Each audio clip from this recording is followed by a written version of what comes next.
Did NASCAR try to buy Speedway Motorsports Incorporated, and what does vertical integration mean in this situation? No, NASCAR should absolutely not split. There should not be a competing series. That's a terrible idea, and I'll tell you why. Plus, what could NASCAR look like after this trial is over in December? And Christopher Bell, he's in support of a 36-race championship. Welcome back to Break Hard. I'm Matt. Now, has everybody read the text messages? Have you read over the emails? It feels a bit invasive, right? Like you're reading people's private text messages. It's salacious, but at the same time, you want more. Like you can't stop reading them. It's like looking at a car crash. You just can't look away, even though you know you probably should. Some things were said. I bet some people probably wish that they, could take them back. There were a few things in there that weren't great. Also, I think that getting lost in the fray is the Steve O'Donnell F the teams remark. That was in regards to one of the drafts that NASCAR's board had put together. And he's saying that basically you can't send that to the teams because it's like an F the teams. Go back to 1996, small sport, redneck route, that type of thing. He was trying to help the teams out there in a sense of being like, yeah, we can't present this to them because there's no way they're ever going to accept it. Like the terms just aren't doing anything for them. And I think that's gotten lost in the media spin, in a sense. Not even, I shouldn't say media spin, but in the social media spin, in a sense. I've seen that misquoted a number of times. But let's get into what we want to talk about. We're going to start off with, did NASCAR try to acquire Speedway Motorsports Incorporated? So Adam Stern on Thursday night shared out a document that was shown in court, and on there it says, what are our options? And one of the action items is lock up SM. So that being likely Speedway Motorsports Incorporated. And one of the bullet points on there is acquisition. That would mean that NASCAR, ISC, International Speedway Corporation, would purchase Speedway Motorsports Incorporated, which would be an interesting move because one of the things that the teams contend right now is that NASCAR is monopoly because they control a number of the racetracks, they control the racing series, etc.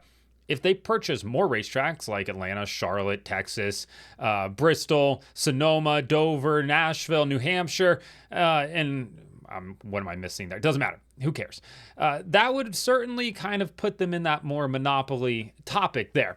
So part of it and the breakdown of it is like multiple year sanctions through the year 2025, basically locking up the tracks to be like, hey, you're hosting NASCAR races for this year. Then there was the acquisition talk, which would have been expensive. Then there was like the approach Indy with a multi-year sanction as well. Indy, of course, is independently owned by Roger Penske, Penske Entertainment, now Fox as well. And then there was another one in there that says vertical integration. We'll get to that in a second. But amongst the considerations that were taken in here, Speedway Motorsport currently reliant on media revenue for service debt. And obviously making capital improvements isn't cheap, right? And you have to take on a certain level of debt for that. And they rely on those payments from the TV revenue each year to cover the cost of that. So NASCAR is looking at that and being like, okay, so that's something to consider with this. Ultimately, I think it would have been bad. And one of the things that they did note in their considerations is fan partner reaction likely to be negative up front, which it absolutely would have been. And NASCAR is very cognizant of what the fan reaction is. They like to take the temperature of things. I know people maybe don't think that, but they absolutely do see what's posted on social. They see what's posted by creators. They see what is being talked about, and they keep a gauge on that. I know they do. So I'm at least happy that they're self-aware enough to be like, hey, yeah, people aren't going to be happy about this. Actually, people would have been pissed about it in reality when it gets down to it. They would look like Tony Stewart throwing his helmet at Matt Kenseth at Bristol. Like they would have been absolutely furious about it. And ultimately, it doesn't appear that it's going to happen. But it's interesting to see them talk about that. And I still contend that it would have been a terrible idea. Let's talk about vertical integration, though, here. And what vertical integration is basically streamlining your business, cutting out middlemen. You control everything. So let's just say you're writing a book, right? You send that out to be published or to be, printed and have a, cover put on and everything like that. They send it back to you. You turn around and sell it. Well, what vertical integration would be is you write the book and then you print it in-house and you put a cover on it in-house and then you sell it as well. So you cut out the middleman and you control every single thing that goes along with it. That's kind of what NASCAR is talking about here. Vertical integration, essentially, they would control everything in terms of the cars. Think about SRX series. SRX as a series owned all of the cars, and then when the drivers showed up, they were assigned a car, and that's the car that they would race for that weekend. Essentially, that's what the teams were sort of inferring when they said that NASCAR had these golden rules, which would have been NASCAR running the 36 chartered cars. Think about like Monster Jam as well. Feld Entertainment owns it. It's under the Monster Jam name, but all the trucks are owned by them, and then the drivers just drive them, like they're all licensed out. Essentially, that's what you're talking about here.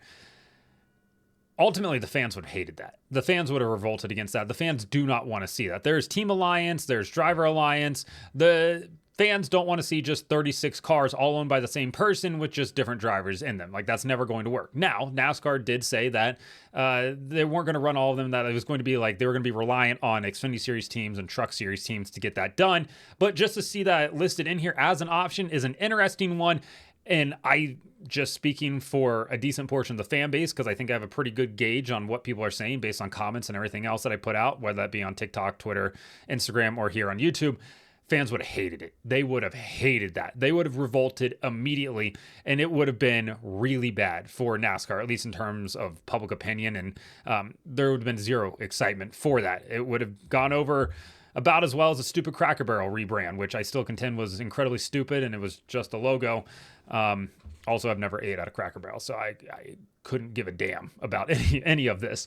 But it wouldn't have gone over well. Like, you would have seen people be actually mad about it. So, yeah, it doesn't look like they're going to buy SMI.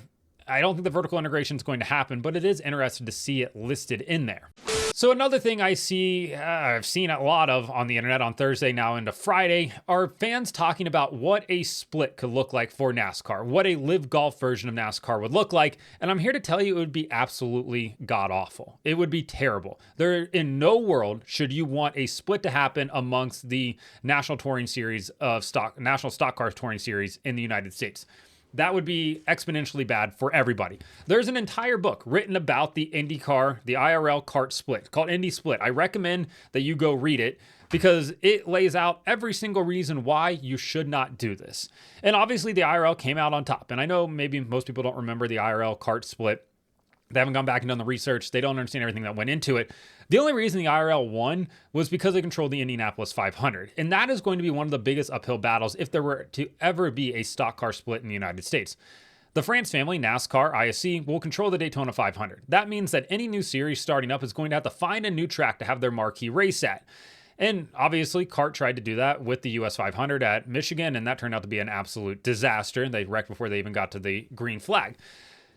And on top of that, there's a lot of considerations to take into when you think about a split series, a live golf series starting for NASCAR. First off, who's going to fund it? Unless the Saudis are coming in with their public investment fund, where are you getting the money from? Because all these owners have talked about losing money. So you're going to need a network to come along to bankroll this. You're going to need a conglomerate to come along and bankroll this, a private equity fund to come along and bankroll it. I don't think anybody wants that. I don't think who could possibly ever want that. Like, that's a terrible idea. Then outside of the money aspect of it, you have to think about a couple other things. Who is your broadcast partner going to be? And guess what? Whatever broadcast partner you pick is not going to pay you the same amount of revenue that they're paying NASCAR for their broadcast rights. Like, that's just absolutely not going to happen. So right off the bat, your money's already going down. Okay, so you find a TV partner. That's great. Where are you going to race at? Because NASCAR controls a decent portion of the tracks. You could maybe do business with SMI. I don't know how all that would work out. There's some independent tracks around the country, maybe a Gateway, Indianapolis Motor Speedway, Indianapolis Raceway Park, some road courses and stuff like that. A lot of short tracks around the country as well. But you're going to have to do business with all of them. You're going to have to figure out a schedule, get all of that going. Okay, you get that done. That's going to take some time. That's not going to be an overnight thing. Who are your teams going to be? Which teams are going to, break away from NASCAR? They're going to, leave NASCAR and go away and go over to this new series. It's going to be tough because some people are going to be loyal to NASCAR. They're going to stay over there. Others are going to come over here. Now you're going to have big names on both sides for sure. But if you don't have the star power come over like a Penske did in the kart days, it's going to be tough for that new series to get up off the ground. I don't know if Bubba Wallace and, Tyler Reddick could carry it, and that's not a slight at them. I just don't know if they're the same, name power as what a Hendrick Motorsports is able to offer, or what a Team Penske is able to offer, or even Trackhouse with Ross Chastain. Like, yeah, they're big names for sure. I'm not saying that they aren't, but you're going to need other people to go over with you, especially even with the FRM guys as well. Like all those guys, but again, they're not the name power that others have. Okay, so you're going to get that going. Now you got to figure out what cars you're going to drive. Can't be the Gen 7 car because that is proprietary to NASCAR, which I know there's a lot of fans that are like, good, leave it with them. Okay, but you still got to find a car. There's not like a plethora of Gen 6 cars laying around where you can have 5-6 cars ready for each car that you have per team. That's going to be a difficult ask there. Then you're not even looking at all the administrative, tasks that go into that. Who's going to officiate it, getting officials and everything like that? Who's your tire supplier going to be? What are your regulations going to be? Like, there's a lot that goes into this. It's not something that can just spring up overnight. And then ultimately the fans are the ones that lose out here. And that's the downside to all of this. That's exactly what happened in open wheel racing. Fans got tired of trying to figure out what was happening with the split. And ultimately the IRL won because they had the Indianapolis 500. They, of course, unified again back in 2008 rather, and it's been 17 years since, and we still talk about how they still haven't regained their foothold, amongst the motorsport ranks in the United States. And if that's what you want for NASCAR, then so be it. If you want like 16 years from now for NASCAR to be on Fox getting 400,000 viewers, then yeah, root for your chaos. If you want to see stock car racing succeed in the United States, it's better for everybody to work together. Yeah, things might not be great. There's a lot of things that NASCAR could change, for sure. But it's better for them to stick together than for there to be a split at any point, because it would just be an absolute disaster if that were to happen. There's a lot of talk about what NASCAR will look like coming out of the lawsuit should they lose. And if the teams lose, there's going to be a certain outlook for them as well. So one of the things, we'll start off with NASCAR. If NASCAR were to lose this lawsuit, that's going to happen. The trial is going to happen on December 1st in Charlotte. And if they were to lose and say the jury sides with the teams and the jury gives the teams what they want out of this, permanent charters or, their charters back, whatever. For NASCAR, that could mean that they have to sell off ISC, their racetrack holding group. They could possibly have to sell off ARCA Series, which they bought back in 2018, and they refer to as Tiny ARCA, but it is a national touring stock car series. And right now, in terms of national touring stock car series, NASCAR controls all four of them. NASCAR owns all four of them: ARCA, Trucks, Xfinity, and Cup. So that could be a possible play there as well. Or NASCAR might have to scrap the charter system altogether, which NASCAR, I think, seemingly would like to do. I think the charter system has been more of a headache than what they were anticipating. At the same time, though, scrapping that charter system likely means that you're going to face litigation from all the teams that did sign the charter and just watched somewhere between 80 and 160 plus $1 million in equity just get wiped out. Like, that's going to be really bad. On the team side of things, if they end up losing this trial, it means that they likely go out of business. It means that 2311 Racing ceased to exist because they would have to operate on basically 30% of the purse that teams that are chartered get. It's really difficult to do. It's really difficult to convince drivers to come over as well and be like, hey, we'll give you 10% of the purse, but we're only getting 30% of what we used to get. So you're not going to get anywhere near that anymore. Say the purse was $100,000 and you used to be able to get 10% of that. You're taking home $10,000. That's great. That's fantastic. Then it goes down to $3,000 and you're going home with $300 and you're like, this is not the same. This is not worth it at all for me to be able to do this. And I think that's really where people are going to kind of get fed up with it at. So yeah, I think that there's a chance that the teams don't exist. And for Front Row Motorsports, maybe they just go ahead and, abandon their Cup Series program and then they just go Truck Series racing. If Bob Jenkins isn't just completely disgusted with the entire process and then just decides to stop doing this altogether. Either way, it's not going to be a great outcome for somebody. And ultimately, it's a lose-lose for everybody that's involved. On the NASCAR side of things, they're wasting a lot of money. With this, the fan sentiment's not going to be great, and you're always going to have fans harboring this distaste for you. On the team side of things, you could just potentially just go completely out of business. There's also a portion of the NASCAR fan base that hates the teams for even, trying to go against NASCAR. We've seen both sides kind of battling it out on social media. So either way, it's kind of a lose-lose for everybody that's involved. On Friday morning, Mark Martin woke up and he became the biggest Christopher Bell fan. Probably went and bought some CBell merch, pumping his fist somewhere, because Bell came out in favor of a 36 race championship. During NASCAR Cup Series playoff media days this week, he talked to the Teardown podcast and they asked him, do you want playoffs or do you want a full 36 race championship? And Christopher Bell casted his ballot for a 36 race championship, the same way Chase Elliott did, the same way Dale Earnhardt Jr. did, and the same way Mark Martin has been out here championing for. Now, obviously, Larry Mack, Daniel Trotta, they're probably absolutely disgusted with this. Daniel Trotta probably went, God, when she heard that Christopher Bell wanted this.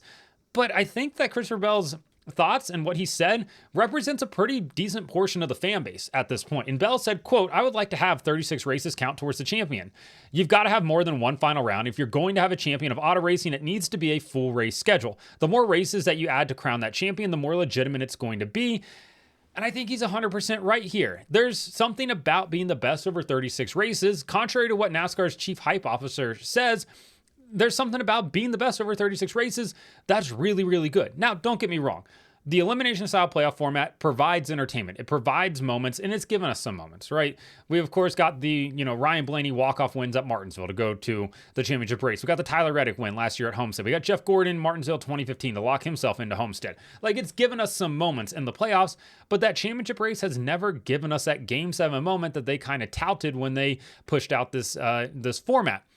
Ultimately, winning it over 36 races, I think, is more impressive than doing it in the playoffs. And don't get me wrong, I don't think that Joey Logano's championships are, illegitimate or anything like that. He still performed when he needed to perform, and he played by the rules set that was laid out in front of him. It's not his fault that it's not a 36 race championship. He can't be like, no, guys, I don't want this championship. It wasn't a true 36. Like, no, he's not going to do that. At the same time, like, I think there's a lot of drivers that probably want this 36 race championship, but it all comes down to what the TV partner wants, and whatever NBC kind of wants to do is how NASCAR's probably going to steer the ship. But I think a one race winner take all just isn't doing it for anybody anymore. I think that we've all just grown pretty disinterested in that type of format, and I think people are just kind of tuned out from it in the most part.